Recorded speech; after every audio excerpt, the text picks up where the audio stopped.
Isang lalaki ang nahuli ng mga otoridad sa isinagawang bypass operation sa barangay San Manuel, Puerto Princesa.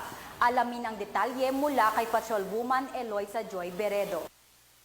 Arestado ang isang lalaki na nahuli sa ikinasang bypass operation ng Philippine Drug Enforcement Agency, Police Station 2 at Anti-Crime Task Force sa Barangay San Manuel, Puerto Princesa noong ika-26 ng Nobyembre taong kasalukuyan. Nakilalang sospek na si alias Jaguar, 43 anyos, residente ng Barangay Mandaragat. Ayon sa ulat, nakabili mula sa sospek ng isang pakete ng hinihinalang shabu na nagkakahalaga ng 2,500 pesos.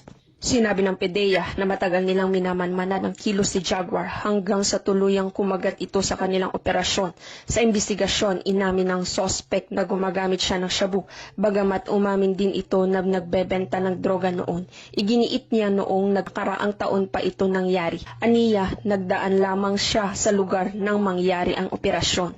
Wala nang karagdagang iligal na o droga ang narecover mula sa kanyang pangangalaga. Nahaharap si Jaguar sa kasong paglabag sa Republic Act 9165 o Comprehensive Dangerous Drug Act of 2002.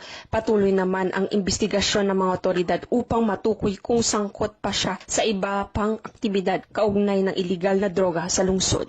Dito sa Calapan City, Oriental Mindoro, ako ang iyong PNN correspondent, Patrolwoman Eloisa Joy Beredo. Alagad ng batas, tagataguyod ng balitang.